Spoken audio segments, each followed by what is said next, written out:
નમસ્તે બાળ મિત્રો,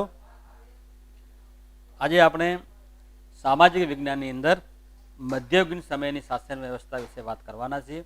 મારું નામ અરજીભાઈ પ્રજાપતિ, મુખ્ય શિક્ષક ગુમડા મસ્જિદ પ્રાથમિક કન્યા શાળા પાટણ. અગાઉ આપણે રાજપૂત સમયની શાસન વ્યવસ્થા ના વિષય વસ્તુને આધારિત કેવા પ્રશ્નો પૂછી શકાય અથવા કેવા પ્રશ્નો આવે છે. સામાન્યત રીતે એનએમએસએસની એક્ઝામ હોય કે બીજી કોઈ પણ સ્પર્ધાત્મક એક્ઝામ હોય, એની જ્યારે તમે પરીક્ષા આપતા હોય ત્યારે એ પરીક્ષાની અંદર આપણા ધોરણ 7માના અને 8માના વિષય વસ્તુને આધારિત પ્રશ્નો પૂછાતા હોય ત્યારે આપણી સામેનું જે વિષય વસ્તુ, એ વિષય વસ્તુને આધારિત પ્રશ્નો કેવા હોઈ શકે એની અત્યારે આપણે હાલ ચર્ચા કરી રહ્યા છીએ. આજે આપણે મધ્યયુગીન સમયની શાસન વ્યવસ્થા, વિદ્યાર્થી મિત્રોને જણાવવાનું કે મધ્યયુગ એટલે હર્ષના અવસાન પછી શરૂ થયેલું શાસનકાળ અને ઔરંગઝેબના અવસાન એટલે કે 1707 પછીની નો એ પહેલાનો સમયગાળો અને હર્ષના અવસાન પછીનો સમયગાળો, એના વચ્ચેને આપણે મધ્યકાળ તરીકે ઓળખીએ છીએ, જેની અંદર રાજપૂત યુગનું શાસન આવ્યું અને પછી સલ્તનત યુગ અને મુઘલ યુગ. અત્યારે આજે આપણે મધ્યયુગમાં સલ્તનત યુગ અને મુઘલ યુગ સમયને વિષય વસ્તુ આધારિત કેટલાક પ્રશ્નોની ચર્ચા કરવાના છીએ. તમારી સ્ક્રીન પર એક પ્રશ્ન આવેલો છે, કુતુબ મિનાર કયા શહેરમાં આવેલો છે? મોટા ભાગે આપણને ખબર આવે કે કુતુબ મિનાર એટલે વિષય વસ્તુ આપણે જ્યારે અભ્યાસ કરતા હોય તો આપણા મગજમાં હોય કે કુતુબ મિનાર એ દિલ્હીમાં આવેલો છે, પણ કુતુબ મિનારની બાજુમાં એક બીજો પણ મિનાર આવેલો છે. અને પરીક્ષામાં એની જગ્યાએ આ રીતે પ્રશ્ન મૂકી દેવામાં આવે કે કુતુબ મિનારની બાજુમાં કયો મિનાર આવેલો છે, અથવા દિલ્હીમાં કુતુબ મિનાર સિવાય બીજો કયો મિનાર આવેલો છે? તો કુતુબ મિનારની બાજુમાં અલય મિનારો અલાઉદ્દીન ખિલજી એના સમયમાં બનાવેલો. હવે અલાઉદ્દીન ખિલજી તો અભ્યાસમાં કુતુબ મિનાર એટલે કુતબેદીન ઐબક, કુતુબ મિનાર બનાવનાર કુતબેદીન ઐબક પછી આવે છે. એટલે પરીક્ષામાં આપણને ભ્રમિત કરવા માટે આવા પ્રશ્નો બેવડાઈને પૂછાતા હોય. અત્યારે હાલ આપણે કુતુબ મિનાર કયા શહેરમાં આવેલો છે એના ઓપ્શન જોઈએ. આપણે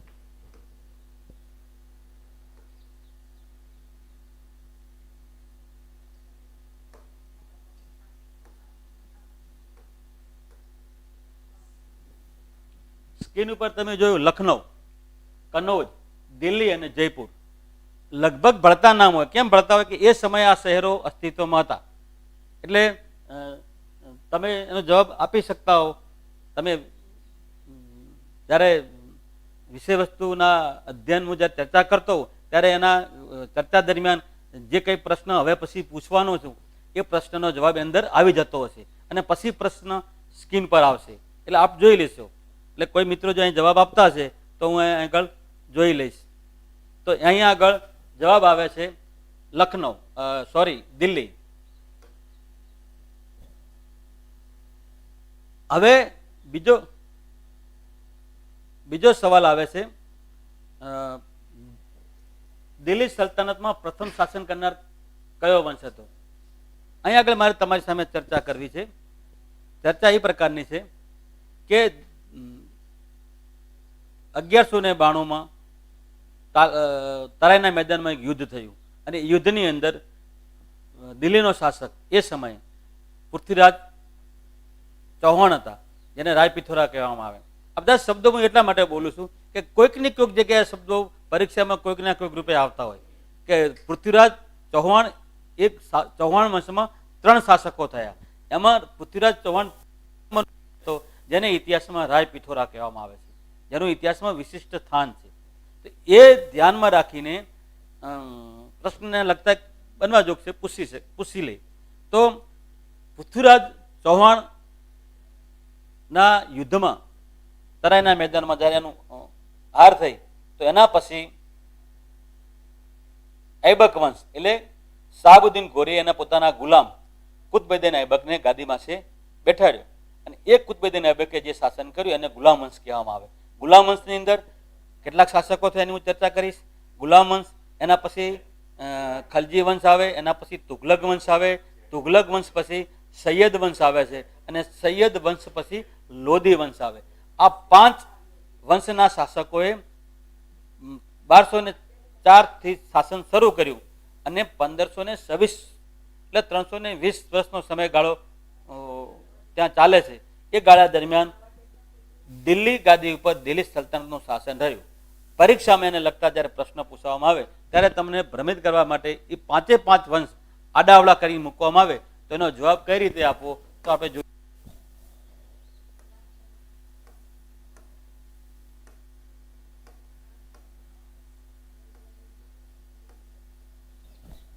જો ગુલામ, ખલજી વંશ, તુગલક વંશ અને સૈયદ વંશ. હવે મેં ચર્ચા કરી તમને કે 5 વંશના શાસકોએ દિલ્હી સલ્તનત પર શાસન કર્યું. તો પહેલો ગુલામ વંશ હતો.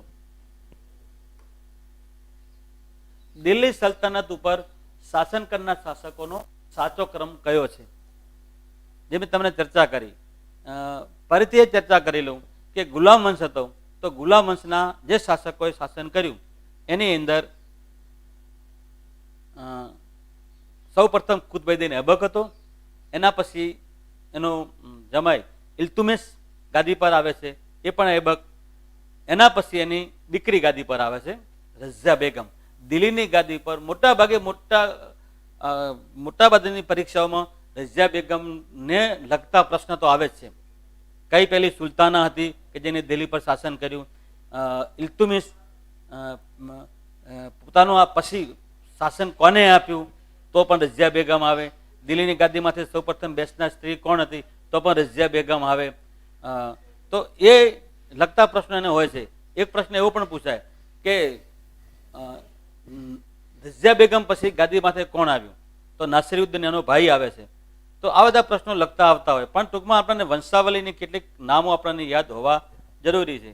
તો ઐબક વંશમાં આટલા શાસકો હતા અને એના પછી રઝિયા બેગમ પછી એનો ભાઈ ગાદીમાં છે નાસિરુદ્દીન આવે છે અને એના પછી ગાદી પર આવે છે એ નાસિરુદ્દીનની સાથે એના વજીર તરીકે કામ કરનાર એનો એક વજીર હતો જેને 20 વર્ષ એની સાથે વજીરનું કામ કર્યું અને પછી જ્યારે શાસન યોગ્ય ન જણાયું ત્યારે પોતે શાસનની ધુરા સંભાળી લીધી જેનું નામ હતું ગિયાસુદ્દીન બલબન. જેને એના પછી જે ગિયાસુદ્દીન બલબન પછી જે વંશ ગાદી પર આવે છે એ આવે છે ખલજી વંશ. ખલજી વંશની પછી વાત કરશું. દિલ્હી સલ્તનત પર શાસન કરનાર શાસકોનો સાચો ક્રમ જ્યારે લખવાનો આવે ત્યારે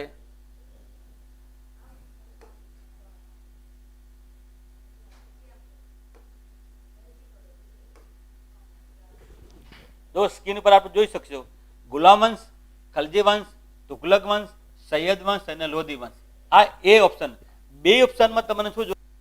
ગુલામ વંશ તો છે જ, સૈયદ વંશ પણ આવે છે. હવે આપણે એવું ભણી ચૂક્યા ગુલામ વંશ પછી ખલજી વંશ આવે અને ખલજી તુગલક વંશ આવે. હવે અહીં નથી, અહીં ગુલામ વંશ પછી બીજા ઓપ્શનમાં જઈએ તો ગુલામ વંશ પછી ખલજી વંશ આવે તો અહીંયા આગળ ખલજી વંશ આવે. તુગલક વંશ આવે તો આ સાચો પણ લાગે છે. લોધી વંશ તો સૌથી છેલ્લે આવે છે તો આ ઓપ્શન પણ ખોટો. ચોથો ઓપ્શન તો ગુલામ વંશ અને ખલજી વંશ અને પછી સીધો લોધી વંશ. પહેલો જે ઓપ્શન તુગલક, સૈયદ વંશ અને લોધી વંશ આવે છે તો સાચો જવાબ કયો હોઈ શકે?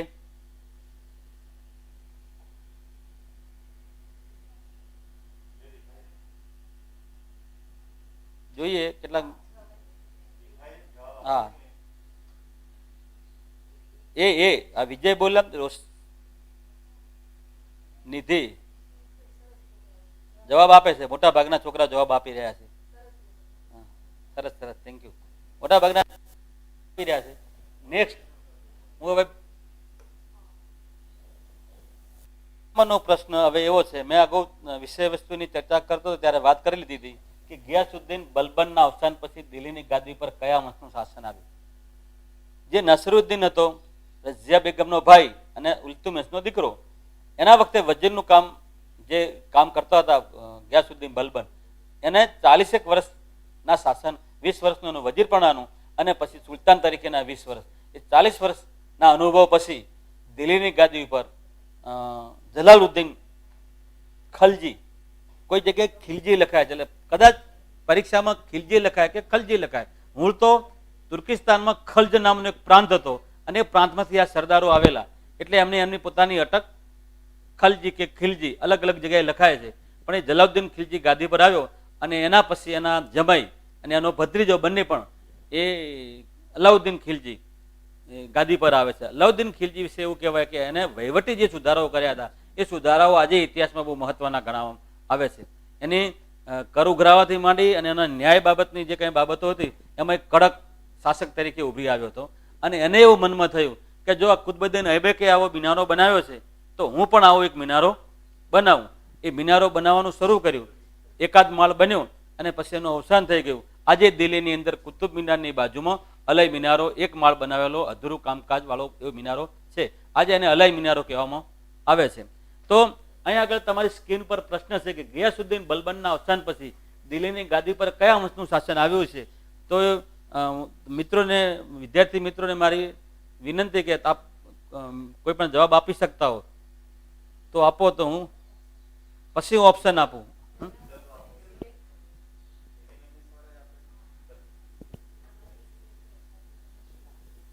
ચાર ઓપ્શન તમારી સામે આપ્યા છે. એમાં એક લોધી વંશ છે, ગુલામ વંશ, તુગલક વંશ અને ખલજી વંશ. વિષય વસ્તુની ચર્ચા મેં વાત કરી લીધી છે. આપ જવાબ આપો હવે.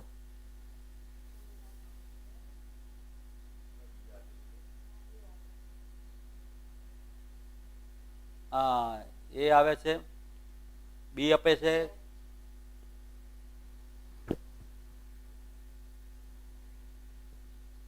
ચાલે.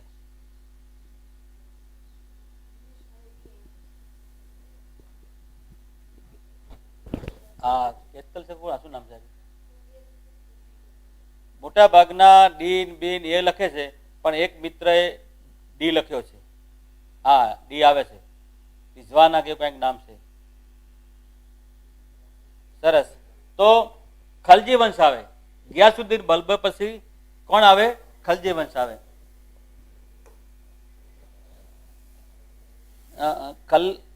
અલાઉદ્દીન ખલજીની હું ચર્ચા કરતો હતો એમાં ચર્ચાની અંદર એના વિશે તો ઘણી બધી આપણી વિષય વસ્તુમાં પણ આપેલું છે અને એના લગતું ઘણું બધું વહીવટી સુધારાને લગતું ઘણું બધું સાહિત્ય આપણે જ્યારે વિષય વસ્તુનું કન્ટેન્ટ જ્યારે જે તે શિક્ષક મિત્રો ચલાવતા હોય ત્યારે વાત કરતા હોય. કારણ કે અલાઉદ્દીન ખિલજીના વહીવટી સુધારા ખૂબ કર્યા હતા. તો એમાં એક એની મહત્વની વાત એ હતી કે એના સમયમાં બે એવા વ્યક્તિઓ થઈ ગયા છે, એક અમીર ખુસરો અને એક નિઝામુદ્દીન ઓલિયા, જે ચિશ્તી સંપ્રદાયના એક મહાન સંત હતા. તો અમીર ખુસરો એ આપણા સાહિત્યકારોમાં જે આપણે મધ્યકાળમાં જે મહાન સાહિત્યકારો થઈ ગયા એમાંના એક એટલે અમીર ખુસરો. એ પોતે સારા કવિ હતા અને અમીર ખુસરોના સમયમાં એના રાજ કવિ હતા.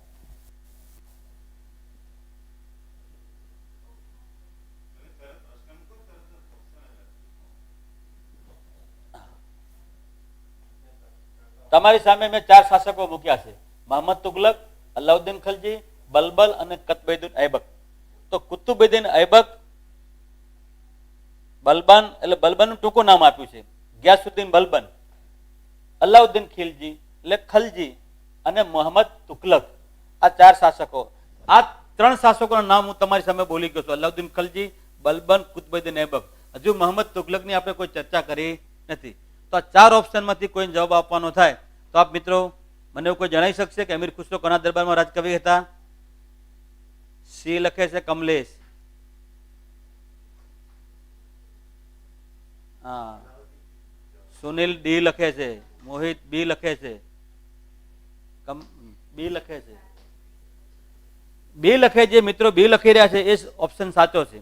અમીર ખુસરો અલાઉદ્દીન ખિલજીના સમયમાં રાજકવિ હતા. પ્રશ્ન 6 પછી હવે વિજયનગર સામ્રાજ્યની વાત આવે છે તમારી સામે. તો વિજયનગર સામ્રાજ્ય કઈ નદીના કિનારે વિકાસ પામ્યું હતું? અને 4 નદીના નામ આપ્યા છે. એમાંનું એક કૃષ્ણા છે, કાવેરી, ગોદાવરી અને તુંગભદ્રા. આ 4 ઓપ્શન. હું થોડીક ચર્ચા તમારી સામે કે વિજયનગર સામ્રાજ્ય મુસ્લિમ શાસનની વાત ચાલતી હતી. આપણે અગાઉ રાજપૂત યુગની વાત કરી અને હવે વિજયનગર સામ્રાજ્ય આવ્યું એટલે હિન્દુ સામ્રાજ્યને ભળતું એક સામ્રાજ્ય આવ્યું. વિદ્યાર્થી મિત્રોના મગજમાં એવું એટલા માટે વાત મૂકું છું કે મુસ્લિમ શાસન સમયમાં પણ એક હિન્દુ સામ્રાજ્યનો વિકાસ ભારતમાં થયો હતો. ખાસ કરીને જેને દખ્ખણનો ભાગ કહેવામાં આવે છે. દક્ષિણ અલગ ભાગ, ઉત્તર ભારત અલગ. અને દક્ષિણ ભાગ એવો છે કે જે દક્ષિણ ભારત અને ઉત્તર ભારત વચ્ચેનો જે પ્રદેશ છે એને દક્ષિણ કહેવામાં આવે છે, જેમાં મરાઠાવાડા આખું આવી જાય છે, અને વરાડ પ્રાંત જેને હૈદરાબાદ આજુબાજુનો વિસ્તાર કહેવામાં આવે એને દક્ષિણનો ભાગ કહેવામાં આવે છે. એ સમયમાં ત્યાં આગળ મુસ્લિમ સલ્તનતનો જે વિકાસ થયો હતો એના સામે વિજય મેળવી અને હિન્દુ સામ્રાજ્ય એક વિકાસ પામ્યું હતું અને ભવ્ય મહાનગર થયું. દુનિયાભરના ઇતિહાસકારોએ વિજયનગર સામ્રાજ્યની નોંધ લીધી છે. આવું એક મહાન સામ્રાજ્યને હમ્પીના અવશેષો કહેવામાં આવે છે. શું કહેવામાં આવે છે? હમ્પીના. તો એ વિશેની વાત આપણી ચોપડીમાં આપેલી જ છે, આપ જોઈ લેશો. ધોરણ 7ની ટેક્સ્ટબુક છે, ટેક્સ્ટબુકની અંદર આપણો મધ્યયુગીન શાસન વ્યવસ્થા જે પાઠ છે એની અંદર વિજયનગર સામ્રાજ્યની વાત આવેલી છે, પણ ટૂંકમાં આપેલી છે. 4 વંશના શાસકોએ ત્યાં શાસન કર્યું છે, પણ એના 3 શાસકો બહુ ઇતિહાસમાં પ્રખ્યાત થયા છે, હરિહર અને બુક્કારાય. જેને વિદ્યારણ્ય સ્વામી નામના એક સ્વામી હતા, એ સ્વામીની પ્રેરણાથી, એની આજ્ઞાથી તુંગભદ્રા નદી, આમ તો દક્ષિણ ભારતની નદીઓને આપણને ખબર હોય, ભૂગોળ ભણતા હોઈએ ત્યારે આપણે ઉત્તર ભારતની નદીઓ કઈ, દક્ષિણ ભારતની નદીઓ કઈ. તો એ ઉત્તર ભારતની નદીઓને બાદ આપણે દક્ષિણ ભારતની નદીઓ જોતા હોઈએ ત્યારે એની અંદર કૃષ્ણા, કાવેરી, તુંગભદ્રા, ગોદાવરી આ બધી નદીઓ આવતી હોય. તો એ તુંગભદ્રા નદી અને કૃષ્ણા નદીને વચ્ચેનો જે પ્રદેશ હતો એ વિજયનગર સામ્રાજ્ય વિકાસ થયો હતો. અને એમાં કૃષ્ણદેવરાય નામના એક સમ્રાટ હતા. એ સમ્રાટે જેટલા સમ્રાટો એના સમયે હર્ષવર્ધન પછી જેટલા સમ્રાટો થયા, મુસ્લિમ શાસનના માં પણ થયેલા સમ્રાટો, સુલતાનો, એ બધા કરતા એક શક્તિશાળી સમ્રાટ તરીકેની એને એક ગણના એની થાય છે. તો એ વિજયનગર સામ્રાજ્યની વાત જ્યારે આવતી એને લગતા ઘણા બધા પ્રશ્નો હતા. એક સામાન્ય પ્રશ્ન મેં તમારી સામે સ્કીમમાંથી મૂક્યો છે કે વિજયનગર સામ્રાજ્ય કઈ નદીના કિનારે વિકાસ પામ્યું હતું. તો મને 4 ઓપ્શનમાંથી મિત્રોને પૂછ્યું કે તમને કોને ડી આપે છે? મોટા ભાગના ડી લખે છે, એટલે ટૂંકમાં વિદ્યાર્થીઓને એવી ખબર પડી છે કે કૌશિક, પ્રકાશ, સરસ મિત્રો, આપને એવી વિષય વસ્તુની ચર્ચાના આધારે જવાબ આપી શકો છો. નેક્સ્ટ આ પ્રશ્નની હું વાત ડાયરેક્ટ તમને ઓપ્શન આપું છું, તમારે જવાબ આપવાનો છે, કારણ કે મેં એની ચર્ચા કરી લીધી છે. કોની પ્રેરણાથી? ડી વાળા વધારે છે મિત્રો. ડી ના જવાબ સી એક જ મિત્ર આપે છે. ડી વધારે લખે છે બધા. ફરીથી હું પ્રશ્ન તમારી સામે બોલું છું, સ્ક્રીન પર આપેલો છે. વિજયનગરની સ્થાપના કોની પ્રેરણાથી થઈ હતી, જેની ચર્ચા મેં અગાઉ કરી લીધી છે. ડાભી, ભીખાભાઈ, હા, આપ મિત્રોને વિનંતી, વિદ્યાર્થી મિત્રોને, કે આપ પ્રશ્ન 7 નો જવાબ આપી રહ્યા છો, પ્રશ્ન 6 નો નહીં. હા, અને પ્રશ્ન 7 લખી અને સામે એ કે બી કે સી કે ડી આવું આપ લખી શકો છો. હા, કિંજલ ડી લખે છે, રબારી બેન, મીનાબેન એ લખ્યો છે. હા, ડામોર આકાંક્ષા એ લખ્યો છે સી, બરાબર ને? તો સાચો જવાબ કયો છે? સી.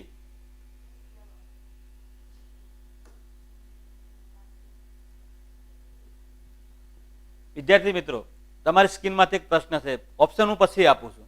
એના ઉપર વાત એવી છે કે વિજયનગર સામ્રાજ્યનો નાશ કયા યુદ્ધથી થયો હતો. અહીં આગળ હું પ્રશ્નના એક માધ્યમથી તમને વિષય વસ્તુની કેટલીક બાબતો તમને શીખવવા માંગુ છું. વિજયનગર સામ્રાજ્ય એક એવા યુદ્ધના કારણે એનો નાશ થયો હતો. એ યુદ્ધમાં વિજયનગર સામ્રાજ્યના શાસકોની હાર થઈ હતી, પણ એની સાથે ભારતના ઇતિહાસમાં સીમાચિહ્ન જે યુદ્ધો થઈ ગયા એ તમને ક્યાંક ને ક્યાંક આપણા વિષય વસ્તુ સાથે જોડાયેલા છે અને પૂછાય.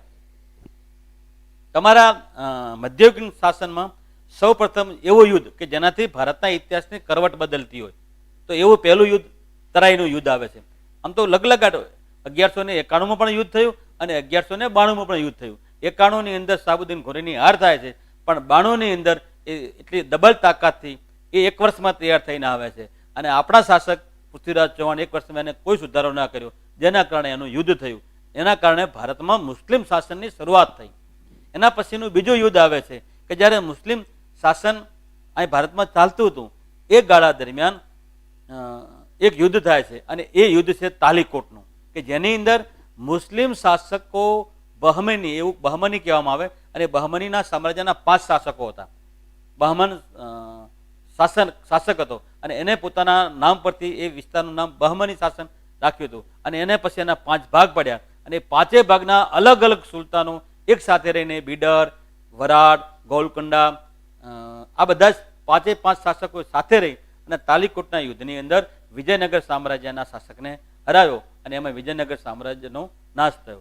એના પછીના 2 યુદ્ધ એવા આવે છે. એક યુદ્ધ આવે છે પાણીપતનું, એ ચર્ચા આપણે આગળ કરવાના છીએ, બાબર અને ઇબ્રાહિમ લોધી. અને એક યુદ્ધ હતું હેમુ વચ્ચે, ફરીથી એક હિન્દુ શાસક આવે છે હેમુ વચ્ચે અને અકબર વિશે, એ પણ પાણીપતનું યુદ્ધ હતું.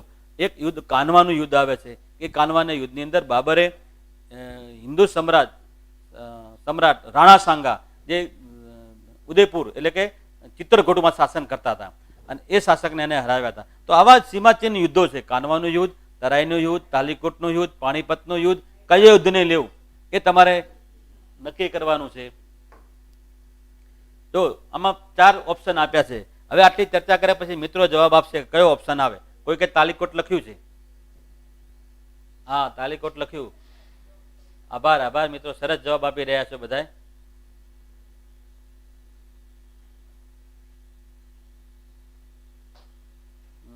ડી, કયેક મિત્રો ડી પણ લખે છે, કેટલાક મિત્રો હલ્દી ઘાટીનું લખે છે. હજુ આપણે ચર્ચા કરી નથી. તાલીકોટ લખે છે કેટલાક મિત્રો.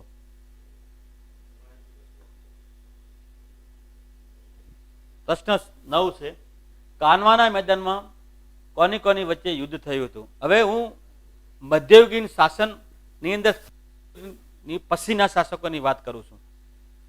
એમાં મેં વાત કરી કે 1526ની અંદર થોડીક ચર્ચા તમારી સામે આ પ્રશ્નને મુકતા પહેલા કરી લઉં કે મુઘલ યુગની સ્થાપના થઈ પહેલા 5 વંશના જે શાસકો દિલ્હી સલ્તનત પર શાસન કર્યું, એમાં હું તમને ગુલામ વંશના શાસકોનું નામ ભૂલી ગયો, પણ ખલજી વંશની અંદર મહત્વના 2 શાસકો, એક જલાઉદ્દીન ખલજી અને એક અલાઉદ્દીન ખલજી. એના પછી એ શાસન 63 વર્ષનું રહ્યું હતું. 1290ની અંદર ખલજી વંશની શરૂઆત થાય અને 1320માં શાસન પૂરું થઈ જાય છે. એના પછી શાસન આવે છે તુગલક વંશનું, અને એમાં સૌ પહેલો ગ્યાસુદ્દીન આવે છે તુગલક, અને ગ્યાસુદ્દીન તુગલક પછી આવે છે મહમ્મદ તુગલક, જેને ઇતિહાસમાં એવો શાસક કહેવામાં આવે કે ધૂની મગજનો હતો. અને ઘણા ઇતિહાસકારોએ એને એવું કહ્યું છે કે એ માનસિક રીતે અલગ પ્રકારના, ઘણા લોકોએ તેને ગાડો પણ કીધો છે, કોઈ એને તરંગી સુલતાન કહ્યો છે, કોઈ એને ધૂનો કીધો છે. આવા ઘણા બધા નામ એની સાથે જોડાયેલા છે. પણ એની જે યોજનાઓ હતી એ ઇતિહાસમાં ઘણી વખત ચર્ચાઓમાં આવે છે, અને આપણા ટેક્સ્ટબુકની અંદર આખું ચિત્ર મૂકવામાં આવ્યું છે, અને એ ચિત્રની અંદર મહમ્મદ તુગલકની તરંગી યોજનાઓ મૂકવામાં આવી છે. સોનાના સિક્કાઓની જગ્યાએ એને તાંબાના સિક્કાઓ કર્યા હતા. એને દિલ્હીથી રાજધાની દૌલતાબાદ લઈ ગયો હતો. આજે કહેવતમાં છે કે દિલ્હીથી દૌલતાબાદની રાજધાની, દિલ્હીથી દૌલતાબાદ કર્યું, એમ ટૂંકમાં જ બોલાય છે દિલ્હીથી દૌલતાબાદ. ક્યાંક પરીક્ષામાં એવું પૂછાય એવો કયો સુલતાન મધ્યયુગમાં હતો કે જેના કારણે કહેવત બની છે દિલ્હીથી દૌલતાબાદ, તો પણ એ રાજાનું નામ આવી શકે. એક મહત્વની વાત, એના સમયમાં ટપાલ વ્યવસ્થાની ડાક સેવા શરૂ થઈ હતી. ઘોડા ઉપર, ઘોડા પર એક ગામથી બીજા ગામ ટપાલ લઈ જવાની વાત હતી, તો એ મહમ્મદ તુગલકના સમયમાં થઈ હતી. એટલે વાસ્તવમાં એવો ઇતિહાસ કહે છે કે દિલ્હી સલ્તનત પર આવેલા મહમ્મદ તુગલક પહેલાના જેટલા સુલતાનો થયા એમાંનો એક પણ સુલતાન મહમ્મદ તુગલક જેટલો વિદ્વાન નહોતો, આટલો વિદ્વાન હતો. અને એના કારણે એને કેટલીક યોજનાઓ બનાવી, જે યોજનાઓ સમય કરતાં વહેલી હતી. એની બધી જ યોજનાઓ સાચી અને સારી હતી, પણ એનો અમલ એ સમય કરતાં વહેલો હતો, જેના કારણે નિષ્ફળ ગયો. એના પછી ફિરોઝ શાહ તુગલક આવે છે, જેને ફિરોજાબાદ નામનું નગર વસાવ્યું. અને પછી ખિજ્ર ખાન નામના એક સૈયદ વંશના સરદારે સૈયદ વંશની સ્થાપના કરી, અને 2 શાસકો, અને એમના પછી લોધી વંશ. સૌથી વધારે દિલ્હી સલ્તનતમાં રાજ કર્યું હોય તો લોધી વંશના શાસકોએ કર્યું, પણ એ એમના સમયમાં શાસનની અરાજકતા એટલી બધી ફેલાઈ ગઈ હતી, એના કારણે મુઘલ સમયના શાસકે આવી બાબરે આક્રમણ કર્યું અને ત્યાં આગળ શાસન સ્થાપ્યું. અને મુઘલ સામ્રાજ્યની શરૂઆત થઈ ઈસવીસન 1526માં પાણીપતના યુદ્ધ પછી. 1527માં બાબરે બીજું યુદ્ધ કર્યું અને એને ચિત્તોડગઢના સિસોદિયા સામે એમને હરાવ્યા. અને એ સમયે ચિત્તોડગઢ ઉપર રાજ કરતા હતા રાણા સાંગા, જેમની કાનવાના મેદાનમાં હાર થઈ હતી. તો તમારી સામે એક મેં પ્રશ્ન મૂક્યો છે, કાનવાના મેદાનમાં કોની વચ્ચે યુદ્ધ થયું હતું? તો આ શાસકોના નામ આપ્યા. આટલા સુધી ચર્ચા કરી અમે ત્યાં આગળ તમને આ બધા શાસકોના નામ એક વારા પરથી આવી ગયા છે. અકબર અને મહારાણા પ્રતાપ નેક્સ્ટ હવે હું ચર્ચા કરીશ. બાબર અને ઇબ્રાહિમ લોધી વચ્ચે થઈ, બાબર અને રાણા સાંગા વચ્ચે થયું, કે અકબર ને હેમુ. આ જે મેં તમને ઓપ્શન આપ્યા 4 ઓપ્શનની અંદર, એ બધાની સામે યુદ્ધ થયું છે એકબીજા સામે. ઇતિહાસમાં તમારે ક્યાંક ને ક્યાંક ભણવાનું આવશે, અને ભણવાનું આવશે ત્યારે તમારું મગજ વિચારશે કે અકબર અને હેમુ વચ્ચે યુદ્ધ થયું તો એ યુદ્ધ હશે. હાર્યું. બાબર અને સાંગા વચ્ચે યુદ્ધ થયું એ યુદ્ધ છે. બાબર અને ઇબ્રાહિમ લોધી વચ્ચે યુદ્ધ થયું તો આ યુદ્ધ છે. કઈ યુદ્ધ છે? એમ કાનવાનું યુદ્ધ કોની સાથે છે? તો મેં ચર્ચા કરી કે કાનવાનું યુદ્ધ 1527 બાબર અને સાંગા વચ્ચે થયું હતું. 10મો પ્રશ્ન, આવો નવો પ્રશ્ન છે, શાસકોના નામ છે મુઘલ કાળના. તો એ ચર્ચા હું થોડીક કરી લઉં છું. જવાબ આપવા માંડ્યા મિત્રો સી બધા. જો કે મેં પૂછ્યો નતો, બરાબર, બાબુ પરમાર સી એ લોકો આપવા માંડ્યા. સમયની અનુકૂળતા પણ બધા પ્રશ્નના જવાબ હું આપતો તમને પૂછતો નથી, એટલે આગળ વધુ છું. મુઘલ વંશના શાસકો મેં તમને વાત કરી, બાબરની એક વાત કરી હતી. બાબર પછી એનો પુત્ર હુમાયુ આવે છે. 1526 બાબરનું શાસનકાળ શરૂ થાય અને 1530 એ અવસાન પામે. 1530 અંદર હુમાયુ ગાદી પર આવે અને પછી હુમાયુને શેરશાહ નામનો એક અફઘાન હોય છે, અને એ અફઘાન સરદાર સામે એને યુદ્ધ થાય, યુદ્ધમાં એની હાર થાય. 1540 થી 1555 સુધી એ બહાર રહે છે, અને 1555 થી 56 એ ફરીથી પાછો ગાદી પર આવે છે. એ ગાળા દરમિયાન એને ત્યાં પોતાના એક પુત્રનો જન્મ થાય હિન્દુ સરદારના ત્યાં, જેનું નામ અકબર હોય છે. અને અકબર જેને ભારતીય મુસ્લિમ શાસકોમાં મહાન અકબર લેખવામાં આવ્યો છે. એને એવા બધા કામો કર્યા હતા કે હિન્દુ સામ્રાજ્યના રાજપૂત શાસકો સાથે અને હિન્દુ સમાજ સાથે એને એ રીતનો ઘરાબો બાંધ્યો, જેના કારણે ઇતિહાસ એને એક સારા શાસક તરીકેનું સ્થાન આપ્યું છે. આ બધા વખતે આ બધી વાતો લખનારા કેટલાક ઇતિહાસકારો છે. મહંમદ તુગલુકના સમયમાં એક હબસી મુસાફર આવે છે, ક્યાંક પરીક્ષામાં પૂછાય કે કયો મુસાફર, તો તાનજીયાના એક હબસી મુસાફર આવે છે જેનું નામ છે ઇબ્ન બતુતા. એ દેખાવથી જ આમ હસમુખા એવા લાગે કોનું એમનો દેખાવ જોઈને. અને આ અકબર પછી 2 ફ્રેન્ચ મુસાફરો આવે છે,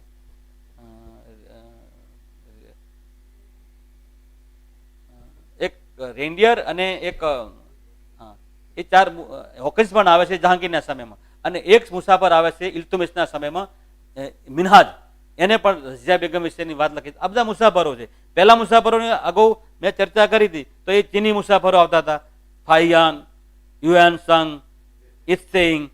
હવે જે હવે જે શાસકો મુસાફરો આવે છે એ મુસ્લિમ શાસનમાં મોટા ભાગે મુસ્લિમ મુસાફરો આવ્યા છે.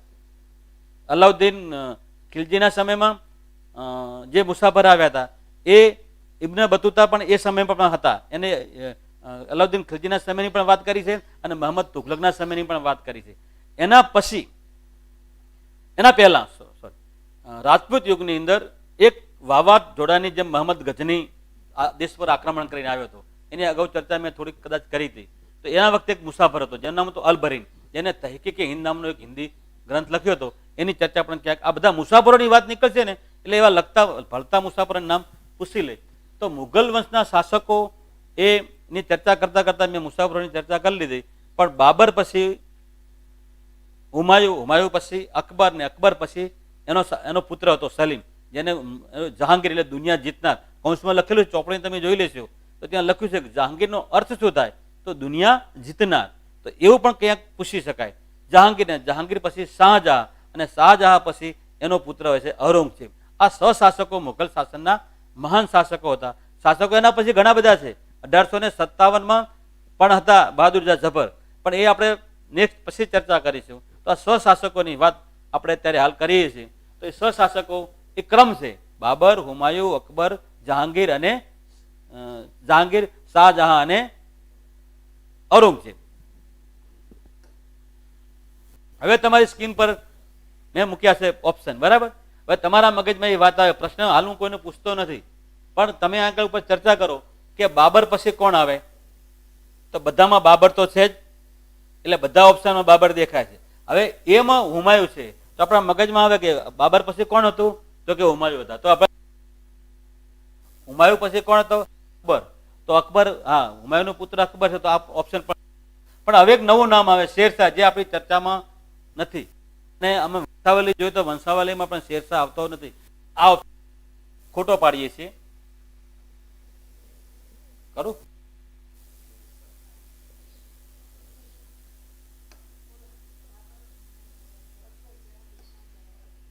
આ ખોટો પડે. હવે બાબર અકબર, બાબર પછી અકબર આવે એટલે આ પણ ખોટો પડે. બાબર પછી હુમાયુ, હુમાયુ પછી અકબર, તો હુમાયુ અકબરનો પુત્ર હતો. અરે અકબરનો પુત્ર હુમાયુ પુત્ર અકબર હતો. અકબર પછી જહાંગીર, જહાંગીર પછી શાહજહાં અને ઔરંગઝેબ.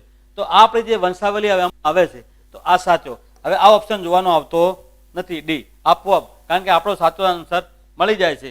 એના પછી બાબર, અકબર, ઔરંગઝેબ, જહાંગીર, શાહજહાં અને હુમાયુ. તો હુમાયુ પાછળ આવે છે અને બાબર પછી તો અકબર આવી જાય છે, એટલે આ પણ ખોટો.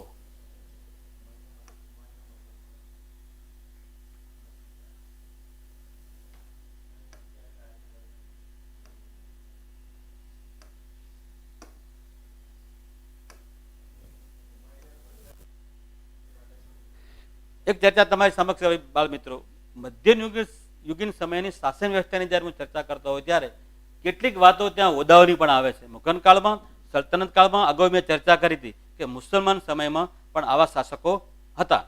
એ શાસકો એ સમયે બીજા પણ લોકો શાસન કરનારા હતા. જે રાજા હોય, રાજા પછી નીચે કામ કરનારો, એના પછી નીચે કામ કરનારો, અને છેક ગામ્ય સુધી આ કામ ચાલતું હોય.